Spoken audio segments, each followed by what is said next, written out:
devastating. I just burst into tears. I just couldn't believe it. I'd gone from being so happy and so elated and to within 15 minutes plunged. It's like somebody had thrown me down a mine shaft into complete and utter darkness. What sustains people when life plunges them into chaos and confusion? I set out to explore and document remarkable faith stories from around the world. My journey led me to the UK, where I met Matthew. Born with cerebral palsy, he overcame this lifelong challenge to become a renowned gardening personality on television. I believe that the cerebral palsy was given to me for a reason. And as I say, I think it was just to put there to make me aware of my weakness. I can remember particularly at school, they'd call me Limpet. It was very easy to push me and I'd fall. I'd fall down like a stack of cards. I got up again and I thought, I'm not going to stay down. That's one thing, because if I stay down, then the bullies win. But I don't think I would have pushed myself if I didn't want to prove to the world that because of my cerebral palsy and my physical weakness, that I'd got something to offer. Every time I fell, back up again. Every time I was pushed, back up again. Whatever the cause of the fall, it was getting back up again. So that determination and drive came as a result of my weakness plus my faith in God. So I knew that I could compensate for any physical weaknesses with spiritual power.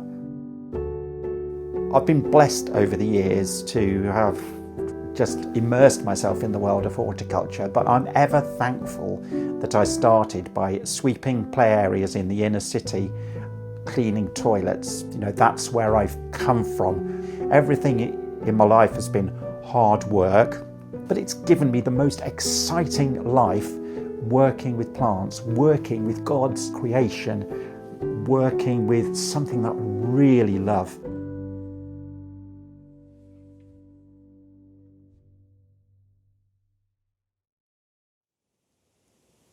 I had always, for some strange reason, had in my mind that the autumn of my life was going to be the best bit.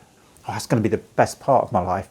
Funnily enough, I think it is, but not for the reasons that I thought of at all, because in the autumn of my life, I've had the cancer.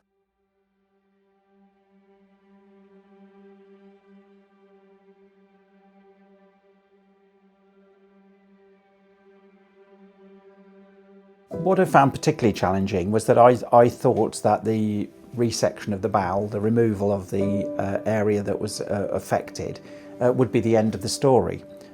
But it wasn't. So when I was told that it was in my liver, that was a real shock. But it just became more and more apparent that this was going downhill. And it's a mixture of terror, fear. I think fear. How long am I going to be alive? What do I do in this time? How do I change my life? Will I have the strength to change it? It was devastating. I just burst into tears. It was a wrecking ball being swung against the wall of the structure that is the life of Matthew Biggs, and just bringing it tumbling to the ground. And my life has never been the same since.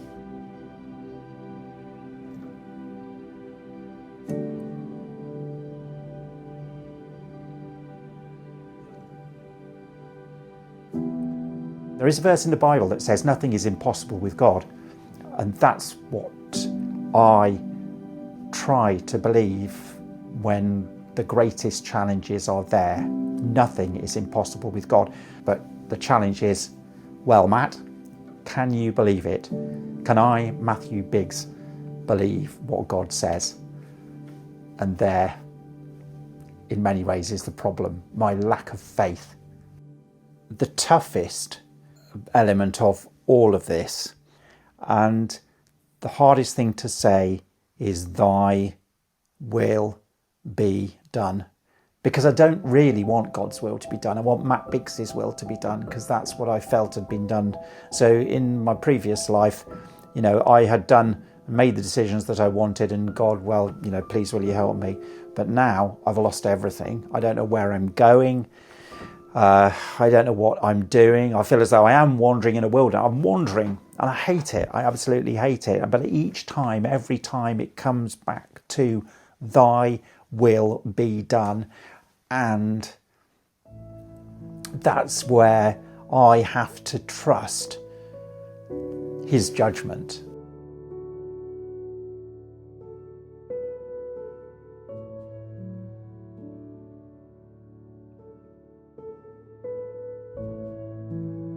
Though I'm fighting it, it is necessary that God's will be done, because he knows what is best for me. So he's disciplining me because that is what is needed to make me into the right Matt Biggs, which is a reflection of Christ. So when Jesus comes back, he'll go, yeah, that's the kind of person that I want in my kingdom. That's the kind of person that has done the kind of things that I wanted him to do. I'd been to Mount Vernon Cancer Treatment Centre several times, and there are huge glass windows at either end of the chemotherapy unit, massive windows, and they look out onto a garden, which is supposed to be a therapy garden. It was scruffy, it was untidy, the selection of plants was very poor. They were just a mess. And I'd seen these and thought, no, don't do anything about it, Matt, because you've got more than enough on your mind. And then one day I had this thought. Gardening has helped people in war, in refugee camps, in inner cities, and all the psychological and physical benefits. So it's obvious that a garden is going to be a place that a human being will respond to, because that's where God put us in the first place. So we're only going back really to where we belong. So wouldn't it be fantastic if the special needs people from a nearby charity could actually come and plant up the garden for the cancer patients? And then that went one stage further, thinking, wouldn't it be even better if the cancer patients could work with special needs people? So you've got two people at a state of disadvantage with challenges in their life, helping one another. And I remember looking down at the floor and thought, do you know what, Matt? With your contacts in the media and in other places, you could do this. And it really excited me. Every single person who I've spoken to about this, including some of the biggest names in British horticulture, every single person has said yes. We've had an anonymous donation of £30,000, another promise of another 50. It looks very clear to me that God is guiding this. And I'm surrounded by people who just go, yes, yes, yes, yes. And I'm thinking now that God is opening the windows of heaven for me, but not for my use. The ultimate aim is that this should become effectively an outdoor ward for the calming of the mind, the soothing of the senses, and all the benefits that a garden brings. That means that the staff, the patients, those being treated for cancer will all benefit from having a garden surrounding this brutalist building for the benefit of all of those who are suffering. If I'm there to see that, my job's done.